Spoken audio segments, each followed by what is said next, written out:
Bonjour tout le monde. Jean-Yves et moi, on est très heureux d'être parmi vous pour partager une réflexion sur un thème qui est important au niveau de la réalité sociale, à savoir la pauvreté chez les hommes, mais qui est invisible socialement. L'objet de notre rencontre comme telle, c'est de vous faire part un peu, au fond, en réalité, des aspects plus importants de la réalité de ces hommes-là et de voir aussi de quelle manière on peut éventuellement travailler sous l'angle de la socialisation masculine. Parmi les éléments de contexte comme tels, Jean-Yves, si tu peux mettre la première diapositive. Voilà, c'est parfait. On poursuit. Dans les éléments de contexte, si vous voulez, qui motivent l'intérêt de regarder cette problématique-là, c'est que vous le savez tous, donc, on vit une crise sociale majeure au Québec et ça se passe aussi en Occident de manière générale. Ça frappe assez fort et notamment cette crise-là, on le voit, elle a fait exploser les banques alimentaires. Il y a des pénuries de logements. Il y a une itinérance qui a toujours existé, mais qui est de plus en plus sévère, de plus en plus importante comme telle. Il y a aussi le fait qu'on est dans une période de post-pandémie, c'est-à-dire que les dégâts, entre guillemets, qu'a occasionné la pandémie, ça a eu pour effet d'exacerber les inégalités sociales. Et même si la pandémie a reculé comme telle, il reste que ce qu'elle a provoqué comme crise sociale se poursuit encore dans une perspective post-pandémie. Sur le plan de l'actualité, et ça, c'est un sacré problème, et c'est pour ça qu'on est content d'y être, là, Jean-Yves et moi, pour vous en parler, c'est que la pauvreté des hommes, même si elle est bien documentée sur le plan de la recherche scientifique, elle est invisible dans l'actualité. Et ce qu'on sait, c'est que quand une réalité sociale est invisible, l'État s'en occupe pas. Vous n'avez qu'à penser historiquement au sort des proches aidants, hein, qui, il y a à peu près 30 ans, faisaient par ailleurs le même travail qu'aujourd'hui, mais n'est pas reconnu par l'État. À un moment donné, les médias s'en sont occupés. On fait mettre en évidence la problématique de la proche aidance et maintenant, ben, on a des politiques. Même chose du côté de la désinstitutionnalisation en santé mentale, c'était la même problématique. Ces gens-là n'étaient pas regroupés, ces gens-là n'avaient pas de groupe de pression, ces gens-là étaient laissés à eux-mêmes dans les rues et l'État s'en occupait pas jusqu'au moment où, à un moment donné, l'actualité s'en est chargée. Ce qu'on se dit, c'est que du côté de la pauvreté au masculin, si on en parle, si ça sort dans les médias, ben, on a plus de chances d'avoir une prise éventuellement pour que l'État porte une attention spécifique à cette question-là. Et un élément important aussi qu'on doit dire, c'est que quand on aide les hommes, ça c'est un point de départ qui est très important, qu'on peut se dire entre nous, on aide les femmes, on aide les enfants, on aide les familles, puis on aide les communautés. Et c'est la même chose pour les femmes. Quand on aide les femmes, on aide les hommes, les enfants, les familles et les communautés. En d'autres termes, il faut pas voir que le travail qui est fait collectivement auprès des hommes est un travail en silo, mais c'est un travail qui fait avancer la société plus globalement. Je dis ça parce que c'est souvent un point de départ qui, euh, qui en quelque sorte est occulté là, par le fait qu'on donne plus d'attention ou plus de ressources à tel groupe ou à tel autre groupe. Les objectifs, là, rapidement, de notre rencontre, c'est de partager, oui, une lecture sur la pauvreté au masculin. Euh, Vous allez voir qu'il y a trois clientèles qui sont pas exclusives, mais elles nous sont apparues prioritaires au regard finalement de l'acuité des problèmes, au regard des difficultés qu'elles vivent, ces personnes-là. Et on va vous les présenter sommairement. Et enfin, on va rendre compte des mécanismes de socialisation masculine qui fait en sorte que c'est au cœur de l'intervention lorsqu'on réfléchit sur la question de la pauvreté. Jean-Yves, principalement, va nous apporter une réflexion et faire part de la documentation sur ces questions-là. Au niveau de considérations plus générales, ben, je viens de le mentionner, quand on aide les hommes, on aide les femmes, les enfants, la famille, les communautés. Et aussi, une chose qui est assez que vous savez peut-être parce que la plupart d'entre vous qui participez à cette rencontre-là est intervenant ou vous avez une sensibilité, une expérience, une connaissance de la réalité de la pauvreté. Mais les liens de pauvreté et santé sont très, très forts. Très, très forts. Je donne juste un exemple. Il y a un écart de 10 ans d'espérance de vie qui prévaut entre les hommes vivant en milieu favorisé et en milieu défavorisé. Vous voyez?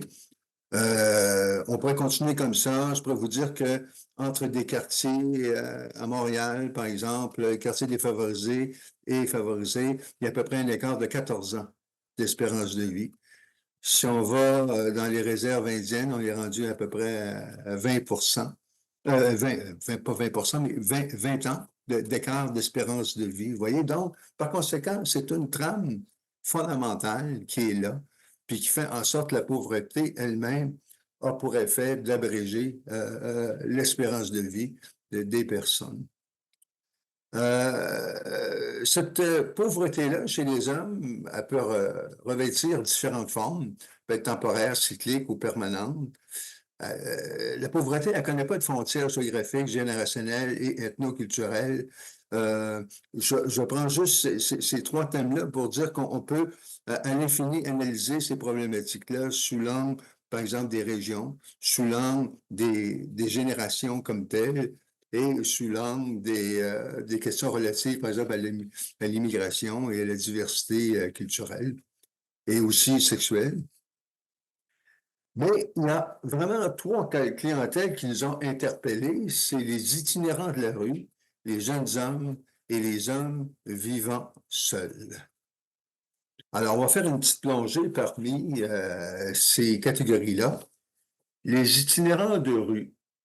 Bon, première des choses, il est vrai, et c'est vrai au Québec comme au Canada, comme en Occident de manière générale, l'itinérance, c'est une figure principale de la pauvreté au masculin. L'itinérance de rue, c'est principalement une affaire d'hommes. Au Québec, selon une étude qui a été faite par le ministère de la Santé et des Services sociaux, c'est 89% des personnes qui sont en situation d'itinérance de rue et 81% de celles qui se trouvent dans une ressource d'hébergement d'urgence. Il y a multiples facteurs qui sont associés aux hommes qui dérivent vers l'itinérance, mais pour l'essentiel, la consommation de substances, la pratique des jeux de hasard, l'incarcération, les ruptures scolaires, conjugales, dis-je, et les pertes d'emploi sont des aspects importants. On pourrait ajouter aussi le décrochage scolaire. On peut également aussi ajouter des difficultés de santé mentale. Bref, il y a, quand on regarde la pauvreté, c'est une croisade de facteurs qui se renforcent mutuellement comme tels. Et chez les jeunes en situation d'itinérance, la majorité qu'on note dans la rue, c'est qu'ils ne sont pas scolarisés. Ils n'ont aucune scolarité et donc ils n'ont pas grand chance de pouvoir accéder au marché du travail. Voilà. Maintenant, les jeunes hommes. Alors, les jeunes hommes, ils cumulent différents facteurs de risque qui font en sorte que lorsqu'il y a, si vous voulez, une situation économique qui est plus difficile socialement, ils sont largement dépourvus. Je vais vous donner un exemple. Dans les études macroéconomiques, on sait que le taux de chômage des jeunes en général est une fois et demie plus élevé que le taux de chômage dans l'ensemble de la population. Mais quand il y a une récession économique, donc un facteur d'adversité, l'écart monte de 2 fois, passe d'une fois et demie à 2 fois. Et c'est comme ça à peu près partout. Aussitôt que la pandémie, c'est un bel exemple où on a vu que l'indice de détresse psychologique est 2 fois plus élevé chez les jeunes hommes que chez l'ensemble des hommes. Vous voyez? Alors, ce qui fait que le degré de résilience est plus faible devant l'adversité. Et quand on parle du taux de pauvreté maximal, c'est entre 18 et 29 ans qu'on le retrouve là, du fait de l'ampleur du chômage des jeunes, bas salaire, précarité d'emploi. Euh, et voilà, comme je vous disais, ce taux de pauvreté est habituellement 1 fois et demie plus élevé dans le reste de la population. Ce qui est important de retenir là-dedans, c'est que les jeunes, en tant que tels, en tant que groupe social, les jeunes hommes, effectivement, ils cumulent plusieurs facteurs de risque qui conduisent à une pauvreté plus importante que d'autres groupes sociaux. Et enfin, les hommes qui vivent seuls sont véritablement un groupe qui est important sous l'angle de la pauvreté. Le taux de pauvreté est 2 fois et demi plus élevé que celui de l'ensemble des hommes. C'est une problématique qui est très importante et qui progresse dans le temps et aussi qui s'aggrave, semble-t-il, selon les différents travaux qui ont porté sur la problématique des hommes. Les hommes qui vivent seuls. Et ce qui est important de dire du côté des hommes qui vivent seuls, c'est que lorsqu'ils dérivent dans la pauvreté, ils ont généralement pas ou peu de soutien social pour pouvoir se relever. Alors ça, c'est un aspect qui est important et qui peut être un peu différent par exemple, de la pauvreté qui est vécue au féminin, où les femmes, généralement, ont un réseau social plus important.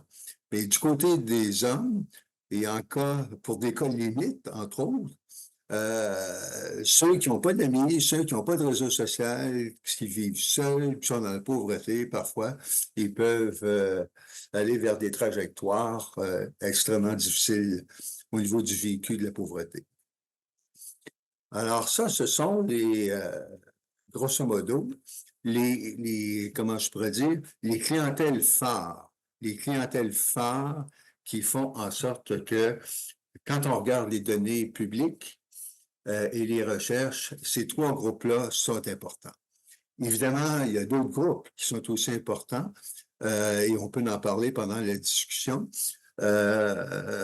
Mais ceux-ci, entre autres au regard de la pandémie, parce que ça c'est intéressant comme perspective d'analyse, on a vu que ces 3 groupes-là ont vu leur situation reculer d'une manière plus importante que les autres. Alors voilà, je laisse la parole à Jean-Yves pour faire la plongée au niveau de la pauvreté au masculin.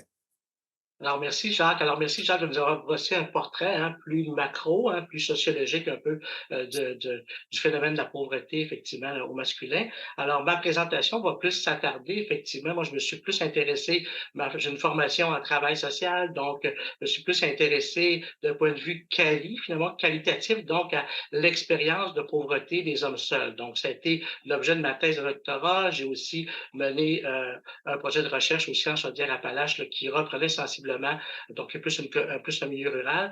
Donc moi, dans le fond, donc je vais vous amener un peu là, qu'est-ce qui se dégage effectivement de ces expériences-là de pauvreté vécues par les hommes, puis à partir de leur perspective. Donc c'est vraiment une recherche qualitative où il y a eu plusieurs entrevues avec des hommes en situation de pauvreté. Il y en avait qui étaient à la rue, d'autres qui l'étaient pas.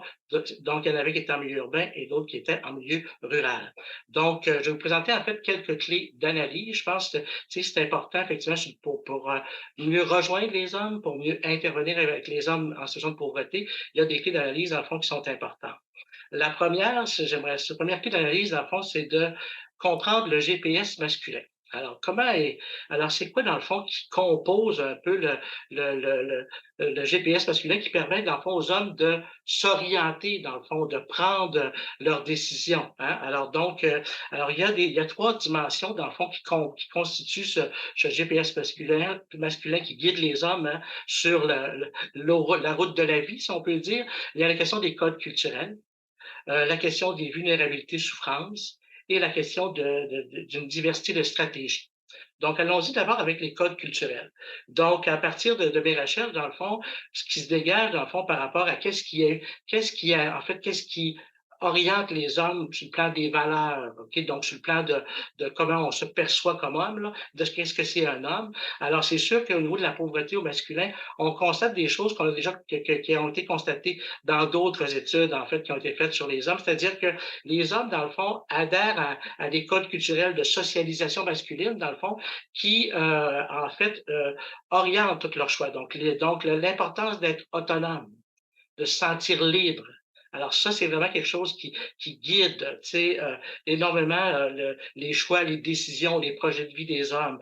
Dans cette volonté-là d'être un homme et libre, être travaillant. Travailler. Le travail reste central, dans le fond, dans leur projet de vie, dans leur projet d'être autonome et d'être libre. Aussi, un autre code auquel les hommes adhèrent, c'est hein, on veut être fier de soi, fort, invincible. Donc, alors naturellement, on va performer en fait, tu sais, une masculinité dans le fond d'invincibilité finalement. Alors donc, ça c'est vraiment un héritage là qui vient de la socialisation masculine, qui commence dès qu'on est enfant. Là. Donc tout ça c'est un long et lent processus la socialisation. Et également un autre code, c'est se défendre par soi-même. Donc face à l'adversité.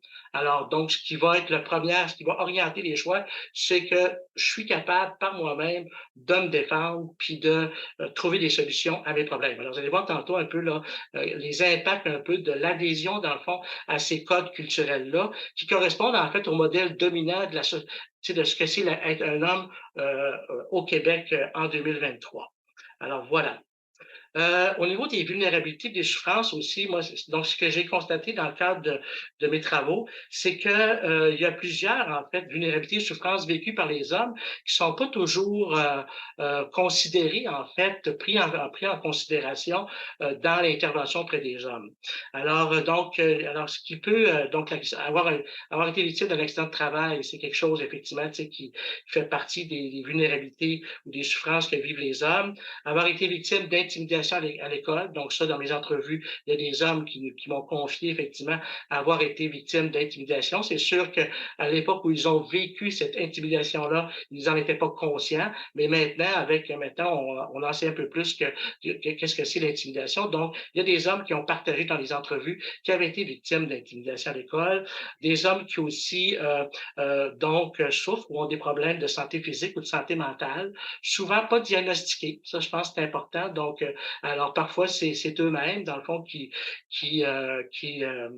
mentionnaient effectivement avoir soit un problème de santé physique ou de santé mentale. Parfois, il y avait des diagnostics qui accompagnaient, mais ça, je pense que c'est quelque chose aussi d'important. Avoir été victime d'abus sexuels, de plus en plus, on voit apparaître des ressources, justement, parce que c'est une réalité aussi qui est vécue par les hommes que j'ai rencontrés. Avoir été victime de violences familiales dans l'enfance, hein, donc des jeunes qui, dans le fond, étaient dans des familles, dans le fond, avec un modèle d'éducation fondé sur des méthodes qui sont plus acceptables et très bien aujourd'hui. Vivre une séparation aussi, c'est quelque chose aussi qui amène de la souffrance. Sortir de prison, hein, donc on a des hommes pauvres, effectivement, qui parfois commettent des délits, en fait, c'est pas des crimes, mais des délits, dans le fond, qui les amènent parfois à faire des séjours en prison. Et naturellement, quand ils sortent de ce séjour-là, ça a des conséquences. Perdre la garde de ses enfants aussi, c'est quelque chose, tu sais, qui est vraiment une souffrance, puis malheureusement, qui amène malheureusement, à ce qu'on connaît, donc, parfois des homicides comme tels, parentaux. Alors voilà donc quelques-unes des vulnérabilités et souffrances qui sont à considérer dans le GPS masculin. Les hommes, malgré cette souffrance-là qui est vécue par les hommes en lien avec un, donc alors les hommes ne sont pas dans une position de victime. Naturellement, il va être fier, je suis capable de m'en sortir. Donc, alors souvent, il y a des stratégies qui sont utilisées dans le fond pour faire face à ces souffrances-là, à ces vulnérabilités-là. Quelles sont-elles? Ce qui ressort de mes travaux, dans le fond, c'est qu'une des stratégies, c'est de fuir ou d'engourdir leur souffrance dans la bouffe, l'alcool ou les drogues. Donc, tu sais, on parle souvent, oui, mais tu sais, dans les hommes qu'on retrouve à la rue, tu as des hommes qui effectivement ont des problèmes de dépendance mais souvent, c'est derrière ça, il y a une souffrance et le remède qui a été trouvé, c'est effectivement de consommer de l'alcool ou consommer des substances pour, en fait, engourdir cette souffrance-là. Ça, donc, ça, c'est ressorti dans les stratégies qui ont été mentionnées. Aussi, donc, souvent, face à un problème de santé physique, dans les hommes que j'ai rencontrés, on s'auto-diagnostique, puis on s'auto-médicamente. Donc, par soi-même, on considère que tel mal, c'est dû à tel problème. Donc, voilà un peu, donc on cherche parfois on va chercher nos propres remèdes pour se guérir. Parfois, on va nier le problème, hein, donc on va être dans le déni. La question aussi d'endurer et tenir le coup jusqu'à plus être capable. Alors ça, on sait, les hommes tardent de demander de l'aide, hein, et donc on endure, tu sais, alors on essaie de tenir le coup là, jusqu'à plus être capable. Une autre stratégie aussi, c'est de ne pas laisser tomber sur un coup de tête. Donc, aussi, donc, parfois, c'est vraiment là, face à une situation, on se sépare, donc là, on quitte la maison. Alors là, puis finalement, on s'en va vivre, tu sais, dans un logement ou dans son auto, ou, tu sais, ou on on perd sa job, ben là, on s'en va dans une autre région. Alors, tu sais, quand Jacques parlait tantôt, tout ça, toutes ces stratégies-là aussi amènent les hommes aussi à, dans le fond, tranquillement, dans le fond, à enfin amoindrir, enfin à perdre leur capital social. Donc ils ont de moins en moins de réseaux, de liens avec leur famille, avec les amis. Donc, donc ces stratégies-là amènent à l'isolement social, tu sais, et à pouvoir moins compter sur les réseaux. Et pour beaucoup d'hommes que j'ai rencontrés, se suicider comme étant une solution définitive, ça, il y avait au moins le tiers des hommes, là, tu sais, qui fait partie de leur coffre à outils. Donc, s'il n'y a plus rien à faire, je sais quoi faire. Tu sais. Et là, quand tu poses la question, oui, mais ça veut dire quoi, je sais quoi faire? Ben, parfois, tu sais, tu peux mettre le fusil sur la tête et dire, écoute, ça va être ça, là, tu sais, on va en finir, là, je l'ai trouvé la solution. Alors, ça, c'est vraiment dans le coffre à outils, là, de beaucoup d'hommes, effectivement, ce scénario-là, d'où l'importance au niveau de la prévention suicide, là, il y a tout un travail à faire auprès des hommes. Il y a aussi maintenant une deuxième clé d'analyse qui est importante, c'est que, hein, vous voyez, donc les hommes ont leur propre stratégie, des stratégies, dans le fond, qui parfois aggravent, tu sais, dans le fond, leur situation. Donc, ça fait en sorte que quand il y a une demande d'aide, quand elle est déclenchée, qu'est-ce qui amène cette demande d'aide-là? Donc, alors, parfois, avoir des pensées suicidaires, c'est un des déclencheurs de la demande d'aide. Se sentir en train de devenir fou, de plus se comprendre. Alors ça, c'est un autre déclencheur. Ne plus être capable d'endurer sa douleur physique. Donc là, on a essayé par différents moyens, ça marche pas. Donc là, je vais aller consulter, voir le médecin. Être sur le point d'exploser de colère et d'envisager de tuer quelqu'un. Alors ça aussi. Alors on voit que, puis être en train d'agoniser. Alors, puis avoir fait une tentative de suicide. Donc, quand les hommes retardent jusqu'au maximum leur demande d'aide, et quand ils demandent de l'aide, ils sont dans une extrême souffrance, ils sont sur le point d'exploser, ils sont sur le point de passer à l'acte. Alors ça, là, c'est vraiment important à considérer quand des hommes demandent de l'aide. Il y a une urgence d'agir dans ces situations-là parce qu'ils ont tout épuisé, les stratégies qu'ils avaient dans leur coffre à outils pour essayer de s'en sortir par eux-mêmes. Et souvent, ils vont dire, ben, j'ai pilé sur mon orgueil. Souvent, ça revenait. Je pile sur mon orgueil, donc je vais piler sur mon orgueil, je vais aller faire une demande d'aide sociale. Je pile sur mon orgueil, je vais aller demander de l'aide, tu sais, maintenant, je vais aller voir un médecin. Alors donc, piler sur son orgueil, et là, l'orgueil, c'est l'envers de la fierté. Hein? Vous voyez un petit peu, puis l'orgueil, ça amène la honte aussi. Alors, c'est vraiment là, le processus, dans le fond, de demande d'aide est vraiment complexe et souffrant pour les hommes. Euh, on va aller maintenant à une prochaine clé d'analyse. Donc, c'est les principales portes d'entrée de la demande d'aide. Les hommes, dans le fond, quand ils ont besoin d'aide, c'est pas c'est pas à la porte de la santé et des services sociaux qui vont se présenter. Parce que pour eux, c'est important d'être autonome, que c'est par le travail qu'ils s'en sortir. C'est souvent, dans le fond, par les programmes et services liés à la sphère du travail et du revenu. Alors, ça aussi, c'est à considérer. C'est-à-dire que si on veut rejoindre les hommes, c'est pas par les services sociaux qu'il faut passer. C'est par ces portes d'entrée-là Et là, peut-être que dans ces portes d'entrée-là, il faut qu'il y ait des ponts peut-être avec les services de santé, services sociaux. Parce que c'est là qu'ils vont frapper en général. Tu sais, l'aide sociale, naturellement, plus de travail, plus de revenus. Et là, tu peux sur ton orgueil, tu fais une demande d'aide sociale. Ça peut être l'assurance emploi quand tu as travaillé et ça te permet d'accumuler de l'assurance emploi. Ça peut être en lien avec un accident de travail, la CSST, la Régie des rentes, l'aide à l'emploi par l'employabilité. Tu sais, toutes des sphères, dans le fond, où il y a très peu de psychosocial. À part peut-être l'aide à l'emploi par l'employabilité, où là, on peut retrouver une forme de... Mais on est plus dans les conseillers à l'emploi. On n'est pas nécessairement dans les gens qui ont une spécialisation dans l'aspect des problèmes psychosociaux. OK?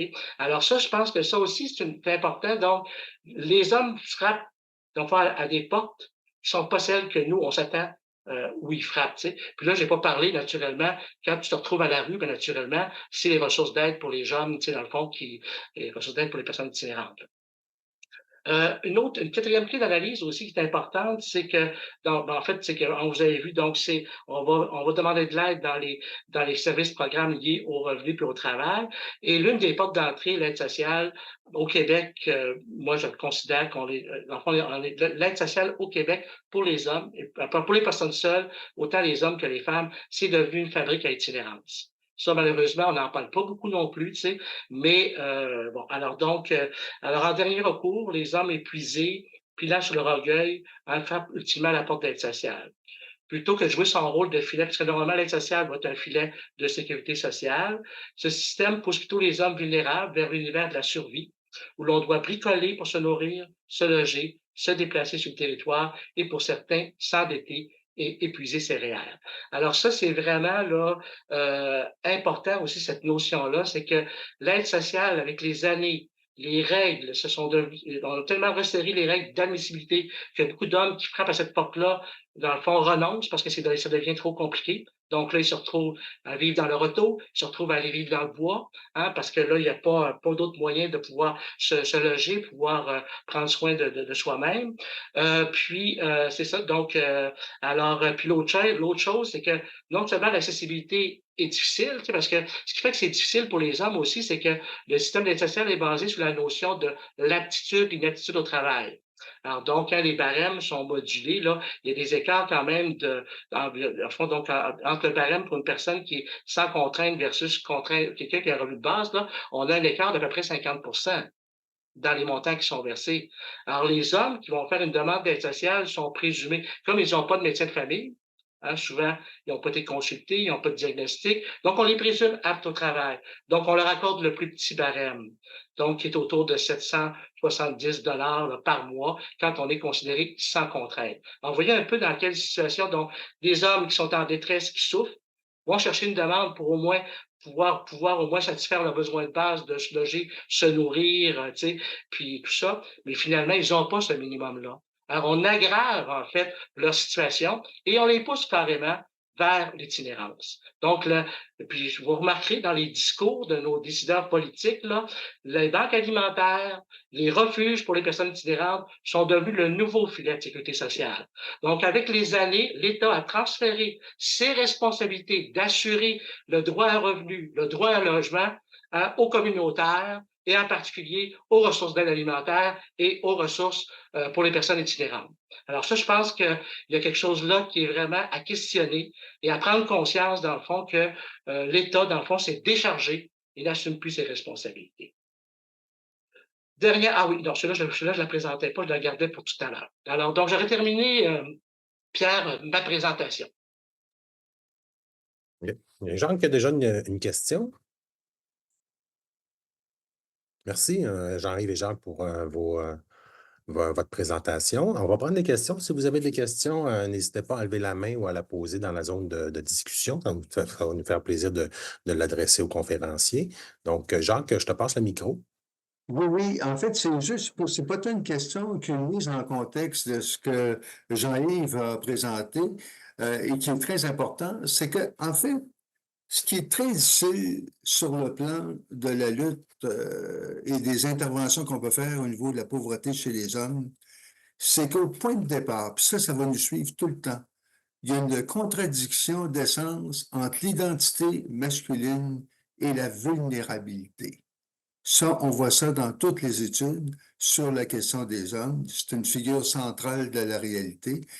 Par conséquent, ça veut dire que un homme qui est pauvre, qui vit dans la pauvreté, et il se sent vulnérable, bien sûr, mais il ne veut pas l'afficher.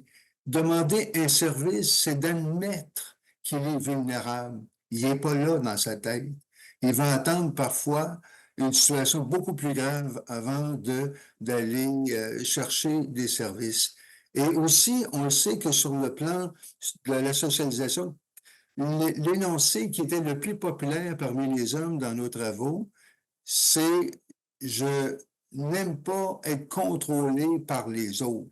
92% des hommes au Québec, dans un sondage, ont mentionné ça. Alors, le contrôle, ça veut dire quoi? Du côté, par exemple, de la pauvreté, ça veut dire parfois des conseils que donne la famille, ça veut dire parfois des intervenants qui n'arrivent pas à cheminer avec ces hommes-là, de par le fait que l'autre ne veut pas se sentir contrôlé. Et ça donne parfois des figures qui peuvent nous conduire jusqu'à des tentatives désespérées. Voilà ce que je voulais ajouter. D'autres questions, messieurs, dames? Il y a Virginie dans la zone de discussion qui pose une question sur lorsqu'on parle des jeunes hommes, à quoi correspond leur âge? Écoutez, ça varie selon les recherches, mais habituellement, on parle de 18 à 30 ans, grosso modo. Et c'est pour ça qu'on n'a pas spécifié l'âge des jeunes hommes, parce que ça varie beaucoup dans la littérature. Mais au total, là, je dirais que c'est les 15-24, 25-34, dans certaines études. Dans d'autres études, c'est les 18, 24, 25-30. Voilà. Les dernières données disponibles, tu sais, au niveau du taux de faible revenu en 2020, tu sais, le taux de faible revenu des hommes en général, c'est 18 et pour les 18-24 ans, on est autour de 46 Alors, vous voyez un peu comment, effectivement, hein, ce groupe de jeunes-là, effectivement, vit une plus grande pauvreté là, par rapport à d'autres groupes d'âge. Effectivement, ouais. Il y a Annick Bellavance du Regroupement provincial en santé et bien-être des hommes qui veut adresser une question également. Bonjour, Annick. Bonjour Pierre, bonjour tout le monde. Bravo pour la présentation, Jacques et Jean-Yves. J'ai beaucoup apprécié. Merci. La question, puis c'est pas un piège parce que j'ai été très interpellée par la porte d'entrée que M. Desgagnés a parlé. Puis je me demande, en tant qu'organisme, c'est nous ou d'autres, là, nous qui sommes un organisme, là, un regroupement qui regroupe des organismes communautaires, puis peut-être au bénéfice des autres, qu'est-ce qu'on peut faire pour créer des liens, pour être interpellé quand les hommes passent par exemple, les ressources en emploi? Avez-vous réfléchi à ça? Peut-être que oui, j'aimerais l'entendre si jamais vous avez des pistes. C'est une très bonne question, Annick. Donc, ce que je répondrais, c'est que en Angleterre, il y a plusieurs années, tu sais, il y a eu tout un travail de fait, effectivement, pour que les organismes d'aide à l'emploi et à l'employabilité, tu sais, prennent en considération la socialisation masculine dans le travail auprès des hommes. Donc, c'est-à-dire d'avoir des approches, oui, on va aider les hommes, tu sais, à aller vers l'emploi, mais on va élargir un petit peu plus, c'est dans le fond, l'intervention pour travailler la honte, travailler, tu sais, d'autres dimensions, tu sais, pas seulement liées à l'emploi. Donc, introduire effectivement, ça s'est fait en Angleterre il y a plusieurs années. Il y a des pays, par exemple, en Australie, il y a tout un réseau qui a été mis en place. Et ça, je pense que ça pourrait être une piste intéressante au Québec. C'est-à-dire, les hommes, dans le fond, un des leviers pour rejoindre les hommes, ils veulent être utiles. Donc aussi, tu sais, de faire appel, dans le fond, tu sais, parce que une fois qu'ils sont plus valorisés par le travail, ils veulent être valorisés par d'autres choses, tu sais. Se sentir utile, là, et ça, dans mes entrevues, j'ai vu des belles initiatives, tu sais, faites par des hommes, tu sais, un homme qui dit, ben moi, je pèle la cour du voisin, c'est un monsieur qui est âgé, tu sais, donc, pour lui, c'est une façon d'être utile, tu sais. Un autre, ça a été de partir, lui-même vivait la pauvreté, il avait de la misère à avoir des bons légumes, tu sais, puis il allait dans une banque alimentaire, puis il se rendait compte que, tu sais, qu'il manquait un peu de variété. la partie potager communautaire, tu sais, dans sa communauté. Alors donc, effectivement, tu sais, donc, de mettre à contribution les hommes, tu sais, dans les solutions, tu sais, dans le fond, pour qu'ils puissent effectivement se sentir utiles. Et à travers ce travail-là, il y a aussi un travail, tu sais, dans le fond, d'aide aussi, là, parce que de permettre, dans le fond, que ces hommes-là puissent avoir un lieu pour partager aussi sur leur souffrance, leur vulnérabilité, parce que parfois, ils ont besoin d'aide, d'autres aides, ces hommes-là. Je ne sais pas si ça répond, là, mais. Ben, peut-être que Merci. j'ajouterais à ce que dit Jean-Yves qu'un élément central, c'est beaucoup le fait que, à travers le fait de se sentir utile, tu retrouves une estime de toi que tu as perdue à cause de ton statut de pauvre, qui est parfois finalement méprisé dans la société de consommation. Alors, on part parfois de très, très loin. On est dans le silence. Ces choses-là sont petites. Mais à partir du moment où, comme dit Jean-Yves, tu donnes des occasions à quelqu'un de pouvoir être utile, tu lui redonnes une identité qu'il a perdue autrement. OK. Je vais y aller avec les questions, avec les personnes qui ont levé la main, là, puis qui veulent adresser une question avec la caméra puis le micro. Donc, je vais procéder la parole à Carafe. Vous avez une question?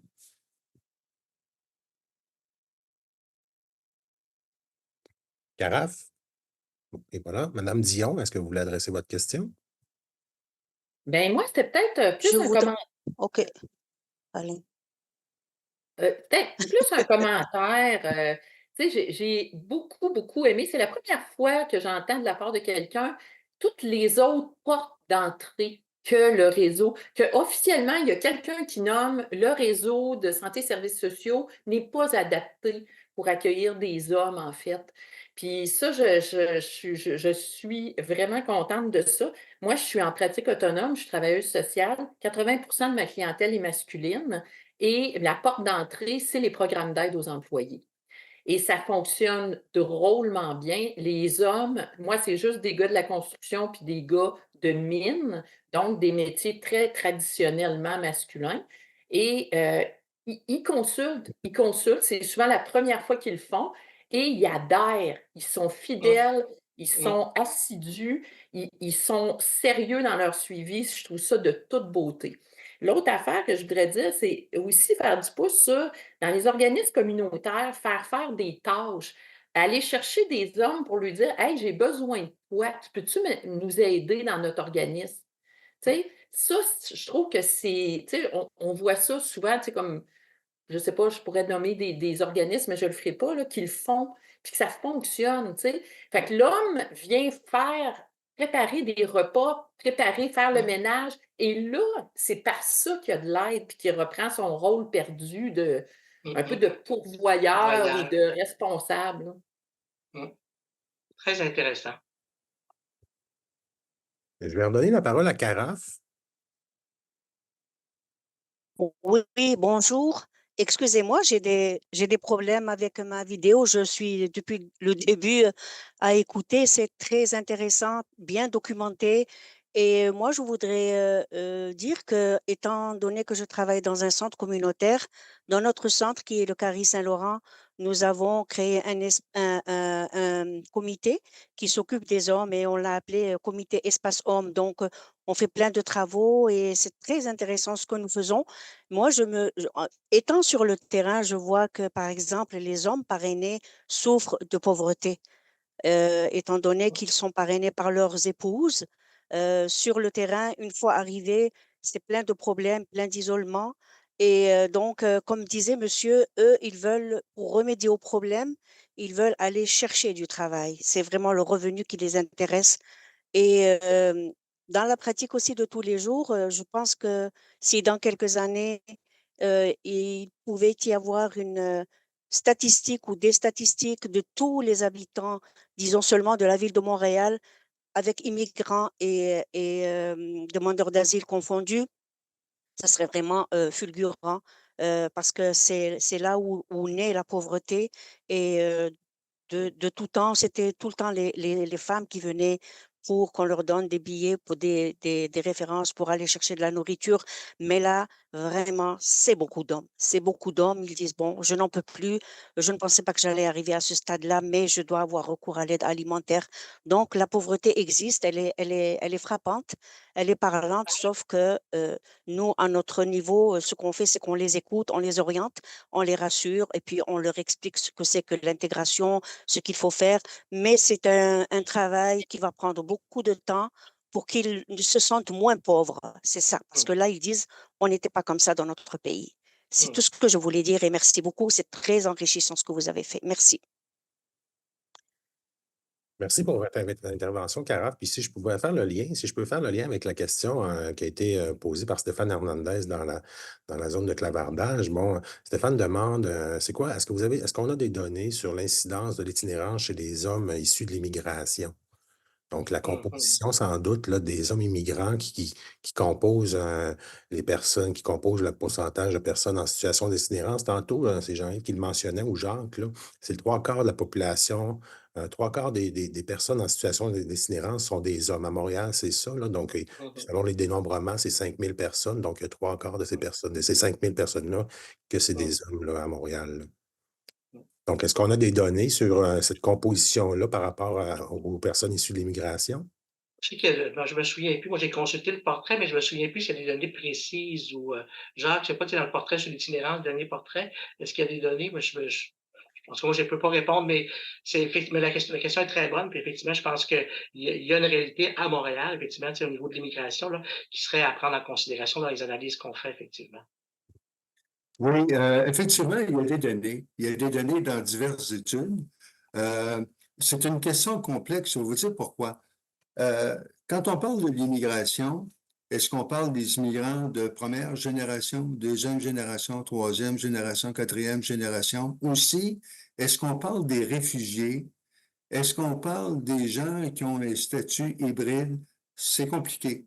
Mais ce que je peux vous dire, c'est que oui, il existe des données valables, des données probantes sur ces questions-là, mais c'est fait selon certains critères d'analyse de la réalité ethnique comme telle.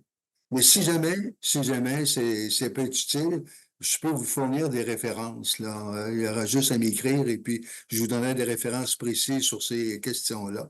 Mais ça existe, bien sûr. OK.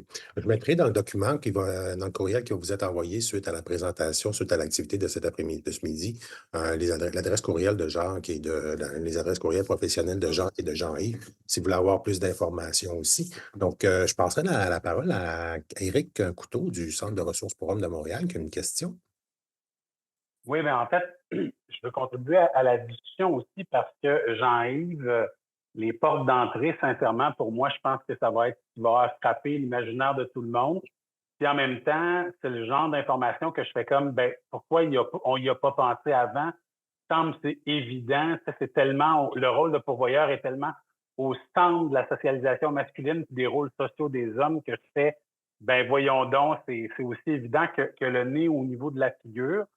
Puis moi, ça m'amène à, comme directeur d'un organisme communautaire généraliste pour hommes, à l'idée de développer, je dirais, des services qui sortent du cadre plus traditionnel de l'intervention en groupe ou en individuel de consultation psychosociale pour essayer de rejoindre les gars.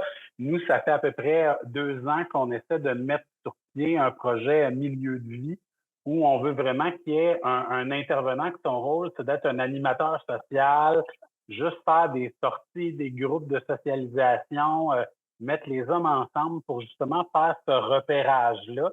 Puis pour faire peut-être une question, un lien avec une question dans le chat, ça fonctionne assez bien. Le défi, c'est, je dirais, de changer de mode puis de justifier ça au niveau de nos bailleurs de fonds, rendre ça comme de l'intervention, je vais le dire en guillemets, légitime, tu sais, parce que ça se tape pas comme j'ai vu 200 personnes cette année, c'est 450 rendez-vous. Il y a quelque chose de cet ordre-là qu'il faut, je pense, qu'on ait un exercice à faire. Fait que, tu sais, je pense que tous les trucs qui vont sortir un petit peu du cadre pour essayer de rejoindre les hommes dans ce qu'ils sont, ça va bien fonctionner. mais attention, parce que de demander aux hommes de faire le ménage, de rentrer dans un rôle de pourvoyeur, c'est aussi renforcer ces rôles-là. Puis on sait que fait en sorte que les hommes sont capables de bien se sortir de situations difficiles. Ça, plusieurs études le montrent, notamment en prévention du suicide, mais notamment aussi pendant la pandémie. Les hommes qui ont une vision plus diversifiée, plus souple des rôles masculins, c'est ceux qui vont s'adapter plus facilement. Fait que ça, il faut aussi essayer de voir, dans le fond, oui, on peut utiliser ce rôle-là, cette vision-là du rôle pour créer le contact, mais je pense qu'il faut aussi qu'on ouvre vers d'autres choses. Puis, tu sais, les exemples que tu donnais, Jean-Yves, tu sais, de l'homme qui va pelleter la cour de son voisin ou qui va faire un jardin communautaire pour se sentir utile, ces éléments-là sont très importants, mais ils vont dans une certaine mesure à la fois dans le sens des injonctions de masculinité, mais aussi un peu à contre-courant parce que ça amène à tisser des liens, à être ensemble, à être solidaires plutôt qu'à être en compétition. Fait que c'est un très, très beau défi. Puis là, ce que j'aimerais peut-être relancer comme question, c'est, puis peut-être si Jean-Yves ou Jacques, vous n'avez pas l'indication comme telle, c'est comment on peut essayer de les rejoindre, ces lieux-là d'employabilité, d'aide sociale, très, très concrètement. Tu sais, je sais, Jean-Yves, l'aide sociale, c'est une grosse machine, mais tu la connais quand même bien au niveau du fonctionnement. Sont où les cracks potentiels pour qu'on puisse investir ces lieux-là et essayer de créer des partenariats? Je te dirais, en fait, pour répondre à ta question, ben, tu sais, j'aime bien ton commentaire, Éric, quand tu dis, oui, c'est important de partir un peu du rôle de pourvoyeur pour rejoindre les hommes, tu sais, mais effectivement, il faut travailler à déconstruire aussi le modèle de la masculinité. Donc, il faut aussi là, avoir cette préoccupation-là de pas seulement renforcer ce modèle-là, mais aussi permettre de découvrir, de libérer les hommes, en fait, d'une masculinité qui est toxique, finalement, qui les coupe de leurs émotions, donc il y a plein de choses là, qui sont à faire. Mais par rapport à l'aide sociale, je dirais qu'il y a tout le volet, effectivement, plus le volet employabilité, tu sais, qui pourrait être une porte d'entrée où là, tu as plus, on s'est plus orienté vers l'aide à l'emploi, parce que, tu sais, dans l'aide sociale, tu as ces deux grandes directions-là. Donc, peut-être de travailler plus, pas tant avec le secteur aide sociale, là, même si, tu sais, avec ceux qui gèrent les prestations, mais plus avec ceux qui sont plus impliqués dans l'accompagnement des hommes, tu sais, au niveau de l'aide à l'emploi, de l'employabilité. Il y a peut-être des possibilités là, tu sais. Puis je pense aussi, puis j'ai vu en Beauce, il y a eu un projet à Saint-Georges-de-Beauce, il y a un organisme qui travaille auprès des hommes ayant des comportements violents, tu sais, des auteurs de violence, qui ont fait un projet en lien avec un centre, avec un bureau d'aide sociale, tu sais. Alors, tu sais, donc, où ils avaient je me souviens plus exactement du projet, mais il y a eu une tentative, là, en Beauce à ce niveau-là. Mais en fait, ce que tu viens de dire me fait allumer que souvent, que ce soit l'aide sociale ou l'assurance-emploi, ils vont contracter des espèces de séances de formation ou d'information obligatoires sur le marché de l'emploi, des démarches d'accompagnement, n'est-ce pas? C'est vrai qu'avec les jeunes, ça se fait beaucoup par les carrefours jeunesse-emploi. Je pense que là, à t'écouter, la craque potentielle est plus claire. Ouais. Si je peux me permettre, peut-être un complément à ce que dit Jean-Yves, pour illustrer l'importance de travailler, comme il a mentionné, sur la question de la socialisation. Prenons les études qui portent sur la dépression chez les hommes. Imaginons le père de famille qui vient de perdre son emploi, qui dérive vers l'aide sociale. Il y a 2 ou 3 enfants. Si il a un mécanisme de socialisation traditionnel axé sur son rôle de pourvoyeur, là, on est fait à l'os. On est fait à l'os parce que lui, dans sa tête, il est plus rien s'il n'est pas pourvoyeur. Alors, on a beau utiliser toutes les interventions possibles. Si on ne fait pas ce retour-là à quelque part identitaire, c'est pas facile d'avoir un succès auprès de ces gens-là. Alors, il faut aussi, un peu comme disait Éric, trouver d'autres manières de faire pour les rejoindre sur des cibles comme celle-là. Et ça, c'est très important parce qu'autrement, ça va nous suivre tout le temps sur le plan de l'intervention. Je penserais à Éric Maubert qui a une question à adresser. Oui, bonjour tout le monde. D'abord, merci beaucoup, Jean-Yves et Jacques là pour la présentation. C'était très, très clair, très bien fait, précis, efficace. Puis j'ai beaucoup aimé aussi les échanges. En fait, j'avais une première question, mais l'intervention de Joanne Dion était super intéressante, puis celle d'Éric Couteau aussi. Donc ça a commencé à répondre pas mal à mes questions, plus sur la prévention, sur le repérage, s'il y a des nouvelles stratégies, s'il y a des idées, à partager. Mais dans ce cas-là, je la transformerai un petit peu sur, justement, entre l'idée qu'on a tous là autour de la table, enfin de la table ou de la caméra, de ce qu'on veut faire, puis je pense qu'on a une vision assez similaire. Mais est-ce que c'est entendu, là on parlait des pouvoirs publics, type, aide sociale, mais même dans le milieu de la recherche, je pense que ce qu'on voit, moi je travaille plutôt dans le secteur santé, personnes âgées, puis, on voit beaucoup ce qu'on développe, ce qu'on appelle, des living labs, des laboratoires vivants, qui permettent justement d'aller chercher aussi dans le communautaire, des acteurs intéressants, Mmh. puis de les combiner avec, des chercheurs. Puis je me disais justement tout ce qui est, prévention, repérage là dans les idées qu'on vient d'entendre ou des équipes comme les vôtres, est-ce que c'est des choses qui commencent à être entendues aussi par les organismes qui financent la recherche? Ou pour l'instant, on est encore juste à faire des monographies, des photographies, puis des résultats comme vous faites qui sont super utiles. On voudrait même aller plus loin dans les statistiques. Mais est-ce que dans le mode proactif, en mode Mmh. solution, est-ce qu'il y a déjà des choses qui seraient intéressantes, nous, à suivre ou à connaître, que vous pourriez partager comme idée ou qui s'en viennent? Je laisserai aller Jacques. Ben, sur ces questions-là, c'est vrai qu'on n'a pas une tradition très forte de recherche, faut le dire. C'est un constat qu'on a fait, nous, au pôle d'expertise et de recherche en santé et bien-être des hommes. Justement, on est en train de développer une programmation de recherche sur ces enjeux-là. Mais effectivement, il y a des clés qui manquent à quelque part.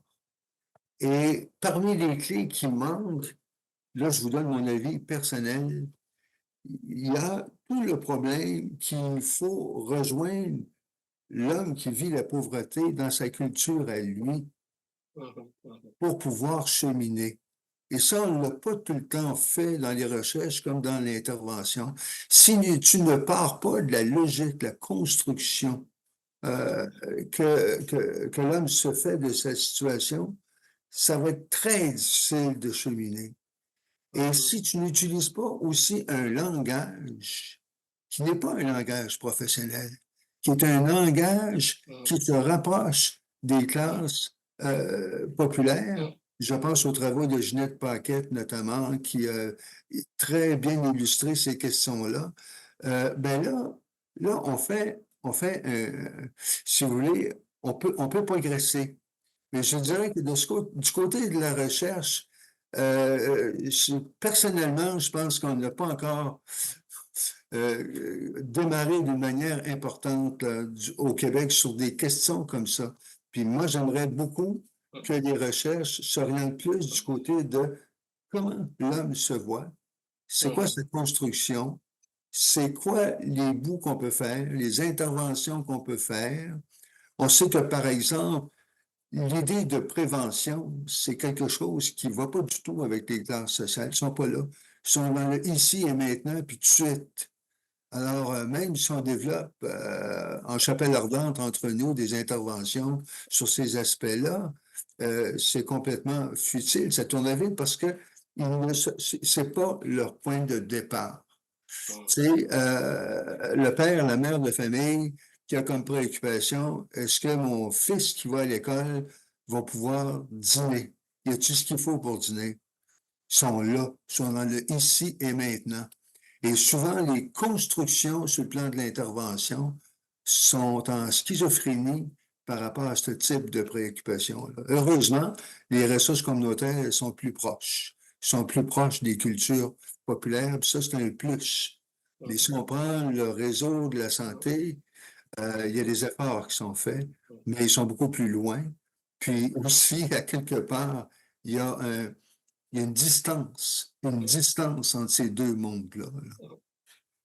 peut-être compléter, Jean, ta réponse à Éric. Éric, si j'ai bien compris ton intervention, c'est que tu dis, enfin, parce que, tu sais, au niveau du pôle, on est en renouvellement, tu sais, pour poursuivre un peu la mission du pôle d'expertise en santé mentale des hommes. Tu dis, dans le fond, c'est l'idée de laboratoire vivant. Donc, plus, tu sais, dans le fond, qu'est-ce qui, documenter un peu plus, c'est peut-être des pratiques qui permettent de, tu sais, de rejoindre les hommes, puis qui, tu sais, qui permettent d'innover. C'est-tu un peu ça que tu amenais dans ton intervention? Parce Ouais, que, c'est ça. Bah, peut-être que dans la programmation de recherche du pôle, on pourrait peut-être prendre ça en considération. c'est que, puis là, je vois que le temps avance vite, mais moi, en tant qu'homme, je suis aussi participant dans des groupes d'hommes, notamment à Montréal, il y a le groupe Coopère que je trouve super efficace. Puis je me dis, s'il y avait une recherche-action entre la recherche, puis c'est vraiment exactement ce que disait Jacques tout de suite là que j'ai trouvé très clair, c'est les organismes communautaires sont plus proches de la réalité des hommes, de leur vocabulaire, de leur et puis j'entends dans Coopère beaucoup d'hommes parler, puis avec des profils très différents de justement comment ils se construisent, puis comment ils se voient. Puis je me dis: «Bon, mon Dieu, une équipe de recherche qui viendrait là, puis qui travaillerait soit qui donnerait des pistes à Coopère en disant: «Bah, est-ce que vous pouvez explorer cette piste-là?» Puis on OK. fait une étude pendant 1 an, 2 ans pour voir si c'est efficace. Donc de valider aussi l'action communautaire en disant: «Ça, c'est valable et puis on a des preuves scientifiques que ce que fait cet organisme est valable». Ou, OK. d'une autre manière, innover puis pousser les organismes Ouais. communautaires à créer des nouvelles choses à partir de données de recherche qu'on OK. peut avoir même au niveau international. Donc recherche-action. Quand on parle Ouais. laboratoire vivant, dans ma tête, c'est OK. recherche-action. Ouais. Juste avant de repasser la parole, Jacques a cité une autrice que j'ai pas eu le temps de noter. C'était quoi le nom, Ginette? Je sais plus, c'est Ginette Paquette. Ginette OK. Paquet. Ouais. Oui. Ginette Paquette, elle a fait un essai remarquable, ça date quand même, là, 1989. Hein. C'est Santé et inégalité sociale, un OK. problème de distance culturelle.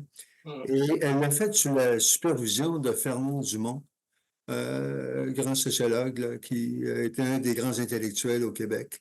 Or, et qui est un spécialiste de la sociologie de la culture. C'est un essai qui date, mais qui est remarquable parce que par la suite, il y a un paquet d'autres travaux qui ont été dans le sillon de ces questions-là. Tu sais. Merci beaucoup. On a une dernière question de M. Jean-François Soucy, qui est de Rome, Québec. Monsieur Soucy, bonjour. Oui, bonjour. En ce qui me concerne, nous, c'est vraiment au niveau des groupes de parole pour hommes.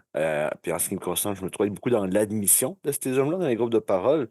Puis je vais appuyer la notion justement du choix de vocabulaire et au niveau d'un langage populaire parce que justement, moi, je l'entends bien. Dès que le terme victime, faiblesse, vulnérabilité, dès que ça passe dans les oreilles d'un gars, là, les portes se ferment tout de suite. Donc, je réitère tout le temps la notion le choix d'un vocabulaire avec un gars, c'est précis. Il y a des termes vraiment précis. Si tu vas dans une direction, il y a des termes très précis. Mais ma question, concrètement, je vais rebondir un peu sur ce que Mme Dion a nommé, puis un peu avec ce qu'Éric Couteau a souligné. Je me souviens d'une présentation antérieure du ROEM concernant justement des initiatives qui avaient été faites pour rejoindre les hommes, dans le sens que je pense en Nouvelle-Zélande, qui allait faire des tables en avant d'une quincaillerie pour promouvoir justement pour comme que les gars embarquent. Puis moi, ce que je trouve intéressant un peu par rapport à ce qui a été nommé, c'était la notion de valoriser les hommes à prendre des rôles, de dire, ah, tu sais, la notion de la cuisine communautaire, l'homme se revoit ou se redécouvre avec des nouvelles responsabilités. Moi, la question que je me pose, c'est justement dans le cas d'un certain type de génération-là, ces rôles sont facilement définis dans l'imaginaire. De dire, ah, quelqu'un, tu sais, dans le cas justement de la cuisine communautaire, c'est un rôle de pourvoyeur. Ultimement, on revient à nos racines. Moi, la question que je me pose, c'est au niveau justement des générations plus jeunes, où ce que justement les rôles et tout ce qui est des normes sociales sont remis en question. De quelle manière est-ce qu'on se trouve à favoriser la resocialisation et la restructuration de l'identité lorsque justement c'est des hommes, puis peu importe la tranche d'âge, tu peux avoir aussi du monde dans la fin qu'eux autres, ils ont vécu toute leur vie à défier ces rôles-là. Comment est-ce qu'on ça serait quoi l'un des angles imaginables pour favoriser justement la reconstruction identitaire lorsque justement les identités qui sont favorisées par la société feraient peur à ces individus-là? Tu sais, puis ça ignore la tranche d'âge, là, si je me permets, là. Si je peux permettre de répondre, je laisserai peut-être Jean-Yves répondre sur plus la question d'intervention. C'est une sacrée belle question, puis je vais vous dire pourquoi. C'est que d'un côté, il y a toute une littérature qui va dire que les jeunes générations d'hommes, ils bougent, ils changent. Au niveau de la paternité, ils s'occupent plus de leurs enfants, ils font des tâches moins genrées. Leur rôle affectif est de plus en plus présent. Ce sont des progrès fondamentaux, dis-je, par rapport au point de départ de la socialisation masculine traditionnelle. Mais en contrepartie, nos propres travaux nous indiquent que les jeunes générations veulent pas plus chercher des services pour à peu près les mêmes raisons que les plus vieux. Là, on a un sacré problème. D'un côté, on a une avancée générationnelle sur la manière de peut-être voir les hommes, des tâches moins genrées, et de l'autre côté, les mêmes clivages, les mêmes freins qu'on retrouve chez les hommes des générations plus âgées, on les retrouve chez les nouvelles générations pour les mêmes motifs. Nous, ça nous a vraiment frappé du côté du pôle, là, cette espèce de schizophrénie entre les données. Là. Quelque part, là, il y a quelque chose là, qui ne tourne pas rond, mais qui est fascinant sur le plan de la recherche. Mais tout ça pour dire peut-être que ça veut dire aussi que comment je peux dire, et là, je risque une hypothèse. Quels que soient les points de vue générationnels, il n'en demeure pas moins que la question de vulnérabilité est celle qui transcende les générations. C'est-à-dire, je ne veux pas être vulnérable. Je suis un vieux, je suis un jeune, je ne veux pas être vulnérable. Je vais peut-être pour compléter, Jacques, effectivement, je pense qu'il y a beaucoup de travail à faire parce que dans ma présentation, je n'ai pas présenté ma diapositive sur les solutions, mais je pense qu'il y a un travail à faire même au niveau primaire. Là, nos jeunes garçons à l'école, là, il y a tout un travail à faire parce que c'est là que ça commence un peu l'intégration de ces modèles-là, finalement. Et ça, je trouve qu'on n'a pas, il n'y a pas beaucoup, à ma connaissance, il n'y a pas beaucoup là, de travail qui est fait auprès dans les écoles avec les jeunes garçons, pour déconstruire, pour faire évoluer, parce que ils ont des modèles aussi. Là, cette socialisation masculine-là passe par les parents, par les amis, par les médias. On est beaucoup dans une société communicationnelle. Donc, je dirais que il faut vraiment, là, au niveau des outils, des médias sociaux, je pense qu'il faut, pour rejoindre les jeunes, là, je pense que ça passe par les médias sociaux et ça passe aussi par des modèles, des modèles, donc, des artistes qui s'affichent. Je pense qu'il y a Steve Gagnon qui le fait un peu, là, mais je pense que d'essayer d'associer dans le fond, à la cause, à l'avancement des masculinités, là, des hommes qui ont différents modèles, mais qui s'affichent comme hommes, mais avec vraiment des profils qui sortent des modèles traditionnels. Ça, je pense que ça pourrait nous aider beaucoup, là. Donc, il y a un enjeu communicationnel, à mon avis, là aussi. Messieurs, je vous remercie beaucoup pour ces belles réponses, pour cette belle discussion qui a été à la suite de votre présentation. C'était fort intéressant. Donc, je vous remercie vraiment particulièrement, Jean-Yves et Jacques, pour votre présentation, puis les réponses données aux questions puis aux interventions. Donc, on va clore l'activité. Comme je vous disais tantôt en début de rencontre, là, nous allons vous faire parvenir un petit courriel avec la présentation PowerPoint, l'enregistrement de la conférence également aussi, puis un petit sondage d'appréciation. Puis, je vous rappelle aussi là, notre prochaine conférence midi, le 29 février prochain, sur la gestion de la colère auprès des hommes. Donc, encore là, des communications vont vous être transmises là, au cours des prochains jours. Donc, je vous remercie beaucoup pour votre présence et votre participation. Ça fait fort apprécié. Encore une fois, merci beaucoup aux Jacques et Jean-Yves pour votre présentation. C'était vraiment intéressant.